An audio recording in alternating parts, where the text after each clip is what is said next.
Guyana, please listen to these three men and tell me if they really want to change that slave contract we have with ExxonMobil. For 8 long years, the Guyanese people were led to believe by both the PPP and the PNC that this 2% deal, that slave contract with ExxonMobil, cannot be changed. But after relentless pressure from locals, including myself, and the growing calls from the international community, the truth has finally come out their own mouths that this contract can be changed. Yes, it's no longer a question of if, it's a matter of when. All of them are now admitting that room exists to renegotiate. Yet, despite this admission, they are still hiding behind excuses, delaying tactics, and half-hearted arguments to avoid touching the slave deal. Why? Let's hear them one by one. But in the final analysis, what governs this agreement is, what governs the thing is the PSA. And the PSA makes it very clear that the changes could be made, but they have to be done engaging ExxonMobil. The PSA makes it very clear that changes could be made, but they have to be done engaging ExxonMobil. Hear that? All he has to do is engage Exxon and say, I want changes to that 2% deal. That's it. Nothing else.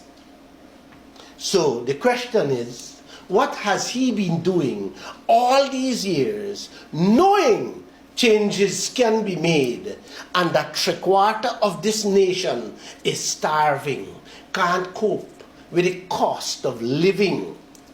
Nothing. But he needs your finger come next year. Now let's listen to Anil Nandalal, the Attorney General and the Law King of Guyana. The contract itself says, in about 10 clauses, expansively sets out, the contract itself expansively sets out in a number of clauses that it cannot be altered unilaterally. It can only be altered with consent by both parties consenting or agreeing. The other party in the contract has made it repeatedly clear that they are not prepared to renegotiate. It cannot be altered by one party alone. It can only be altered with both parties consenting or agreeing. What that means, people? Ask him, as Attorney General, if he ever or would ever call Exxon to the table to make any changes to that contract. No. You know what he will say? Exxon make them story clear. They are not going to sit at the renegotiation table. Just to let you know, people, that contract has been changed several times before. Now, let's listen to the man who thinks he got the biggest brain in Guyana in charge of that oil out there, and tell me if he wants to or would ever renegotiate the slave contract. And it's right also that even if you succeed in a referendum, you still have to have the other side agree to it. If they don't agree to the renegotiation, as per the contract that APNU signed, you're back to arbitration. You're back to court cases.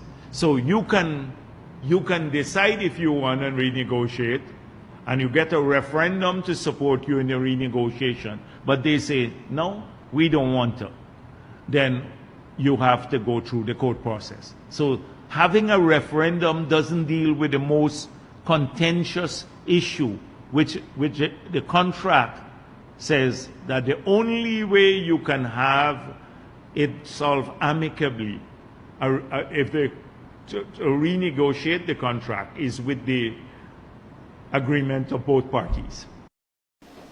That man also knew that this contract can be changed. But what did he say? If we succeed in a referendum to renegotiate the contract, we still have to get Exxon to agree to it. If they don't agree, we go back to the court cases. This man is so confused. He can't even keep track of the lies he's trying to feed Guyana. Back to court cases? What court cases he's talking about? We don't have any court case with ExxonMobil over this oil contract. You guys see the game he's playing? The message he's trying to plant in the minds of we the Guyanese people?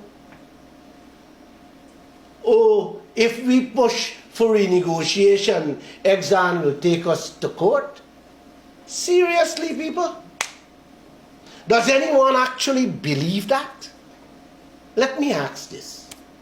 Do you guys really think, after listening to those three men, Jagdeo, Norton and Nandalal, that they are genuinely interested in changing the slave contract? Let's be real. What they're interested in isn't renegotiating that deal to benefit you or me. Their only focus is on your finger, to put or keep them in power, for them to continue having you living hand to mouth, the way three-quarters of the Guyanese people living presently. Please, people, don't be fooled by their tricks and distractions. Stay vigilant. Stay focused. Demand answers. Demand action. And most importantly, demand that referendum to decide your future with this oil. Or tell them, no referendum, no election. Have a good day.